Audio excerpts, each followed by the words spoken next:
বিএনপিতে যোগদান করার পর থেকেই কিন্তু আমার আমার ক্যারিয়ারটা একদম নষ্ট করে দিয়েছে তারা। আমার পরিবার থেকে শুরু করে আমার স্বামী সন্তান থেকে শুরু করে সকলেই নির্যাতিত। লাবণী শেরপুর এবং জামালপুর সংসদীয় নারী আসনের মনোনয়ন প্রত্যাশী। তো আমি মনে করি দল আমাকে মনোনয়ন দিবে, আমি মনোনয়ন প্রত্যাশী। কারণ হচ্ছে আমি সেই ভাইয়ের বোন যে ভাই 2013 সালের 4 ডিসেম্বর ফ্যাসিস্ট হাসিনার রক্তচক্ষুকে উপেক্ষা করে আন্দোলন সংগ্রাম এবং সাংগঠনিকভাবে যিনি খুবই শক্তিশালী ছিলেন, আর যার করুণ পরিণতি তাকে সহ আমাদের পুরো পরিবারকে বয়ে বেড়াতে হচ্ছে আজকে 13 বছর ধরে। আর গুম এমন একটা শব্দ যেটা নিরন্তর, এর কষ্ট আসলে শেষ হয় না, এর ক্ষতটা না সবসময় খুব কাঁচা থাকে, দগদগে কাঁচা। যাকে 2013 সালে 4 ডিসেম্বর সাজেদুল ইসলাম সুমনের সাথে বসুন্ধরা আবাসিক এলাকা থেকে গুম করা হয়, আসলে শুধু ওকে গুম করা হয় না, পুরো পরিবারের প্রত্যেকটা সদস্যকে গুম করে ফেলা হয়।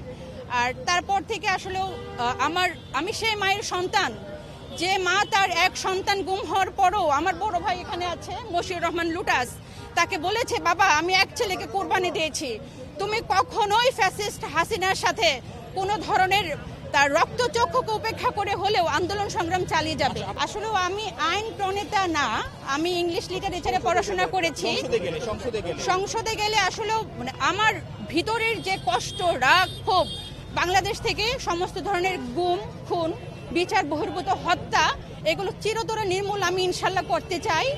আর আমাদের শেরপুর জামালপুর আসলেও একজন হচ্ছে পাহাড়ি এলাকা, সেখানে প্রচুর বাল্যবিবাহ, চিকিৎসার সমস্যা আছে। আমি যদি সংসদীয় নারী আসনে মনোনয়ন পাই, ইনশাল্লাহ আমি আমার এলাকার জনগণের তাদের কল্যাণে, তাদের হচ্ছে বাল্যবিবাহ, বিচার বহির্ভূত হত্যা, ওখানে বর্ডার কিলিংও প্রচুর হয়, আমি ইনশাল্লাহ আমি আমার এলাকার জনগণের চাওয়া ইনশাল্লাহ পূরণ করার চেষ্টা করব। বিএনপির একটা ছোট্ট কর্মী হিসেবে আমি ভাবছি আমাকে যদি সুযোগ দেওয়া হয়, ইনশাল্লাহ আমি আমাদের কুমিল্লার অঞ্চলের যে মহিলাদের যে কথাগুলো সেটি আমি সংসদে উপস্থাপন করতে পারবো, এতে আমার এলাকা উপকৃত হবে। লিলি আল্ট্রাসফট সিরাম জেল, যা গভীর থেকে স্কিনে দেয় 3 গুণ সিরাম হাইড্রেশন। সিরাম জেল হাইড্রেশনে ব্রাইট থাকো সব সিজনে। আলহামদুলিল্লাহ, আজকে আমি গতকাল ফর্ম নিয়ে গিয়ে বাসায় ফিল আপ করেছি, আজকে সেটা ফর্ম জমা দিলাম। আমি আশাবাদী দল আমাকে মূল্যায়ন করবে, কারণ আমি 18 সালে নির্বাচন করেছি অনেক বিপর্যয় একটা পরিস্থিতির মধ্যে, তারপরেও আমি পিছপা হইনি। সেই সময়টা খুবই বিপদসংকুল ছিল, আমি আমার জীবন হাতে নিয়ে আমি চলাফেরা করেছি।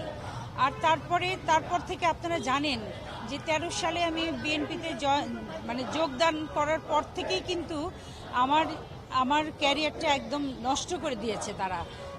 আমি অবরুদ্ধ ছিলাম, বলা যায় এটা একরকম বন্দী ছিলাম আমি আমার দেশের মাটিতে। দীর্ঘদিন আমি গান গাইতে পারিনি।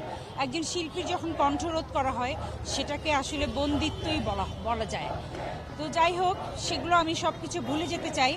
আমি নতুন করে আশায় বুক বেঁধেছি। আমি সারা জীবন আমার দেশের মানুষের জন্য, সামাজিক সমস্ত বৈষম্যর জন্য, অসহায় মানুষের জন্য এবং সুবিধাবঞ্চিত শিশু, বৃদ্ধ, অসহায় বৃদ্ধদের জন্য আমি কাজ করে গেছি। আমার অনেকগুলো অর্গানাইজেশন আছে, তার সাথে আমি ওতপ্রোতভাবে জড়িত। আমি সেই কাজগুলোই একদম অনেক বড় পর্যায়ে ছড়িয়ে দিতে চাই। আমি মহান সংসদে দাঁড়িয়ে এই জনগণের কথা বলতে চাই, জনগণের দুঃখের কথা বলতে চাই, এবং অবশ্যই আমি একজন কণ্ঠশিল্পী, সেই জায়গায় থেকে আমাদের শিল্পীদেরও যে যত রকম সুবিধা অসুবিধা আছে সেগুলো নিয়েও কথা বলতে চাই। এক কথায় বলতে গেলে মানব সেবা, সৎ এবং নিষ্ঠাবান থেকে মানব সেবা করাই আমার একমাত্র উদ্দেশ্য। অবশ্যই আমি শিল্পী হয়ে আমার যে চেষ্টা থাকবে যে আমাদের দেশের সাংস্কৃতিক অঙ্গনটা খুব সুশৃঙ্খলভাবে আবার নতুন করে গড়ে উঠুক, নতুন উদ্যমে গড়ে উঠুক। আমাদের শহীদ প্রেসিডেন্ট জিয়াউর রহমান যেভাবে আমাদের সংস্কৃতি অঙ্গনকে সামনের দিকে এগিয়ে যাওয়ার জন্য উনি সৃষ্টি করেছিলেন নতুন করি, তো আমি কিন্তু সেই নতুন করির একজন প্রতিযোগী এবং পুরস্কারপ্রাপ্ত প্রতিযোগী। আমি বিশ্বাস করি যে দেশের সংস্কৃতি যত উন্নত, সেই দেশ তত উন্নত এবং শিক্ষিত। তো সেই দিক থেকে আমি আমার শিল্পীদের জন্য আমি কাজ করে যাব নিরন্তর। আমি দীর্ঘদিন ধরে রাজনীতি করছি, ছাত্র রাজনীতি থেকে রাজনীতি করেছি। আমি রংপুর 3 আসন থেকে এসেছি, রংপুর সদর থেকে এসেছি। আমার পরিচয় হলো রংপুর মহানগর মহিলা দলের আমি প্রেসিডেন্ট এবং রংপুর বিভাগের সহ সাংগঠনিক সম্পাদক মহিলা দল কেন্দ্র কমিটি।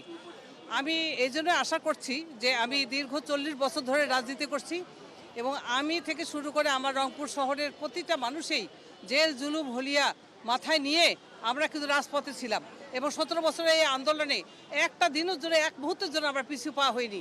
যখন 7 জানুয়ারি ইলেকশন ছিল তখনও আমরা রাজপথে, যখন কেউ ছিল না, যখন কেউ পলাতক ছিল নেতারা, কেউ বা জেলখানায় ছিল, তখন আমি আমার মহিলা দল নিয়ে রাজপথে, আমি আমার অধিকার নিয়ে আমি রাজপথে ছিলাম এবং রাজপথে থাকার জন্য আমার পরিবার থেকে শুরু করে আমার স্বামী সন্তান থেকে শুরু করে সকলেই নির্যাতিত এবং আমরা জেল জুলুম হুলিয়া মাথায় নিয়ে এবং সকল রকম মামলা মাথায় নিয়ে আমরা রাজপথে ছিলাম আমি।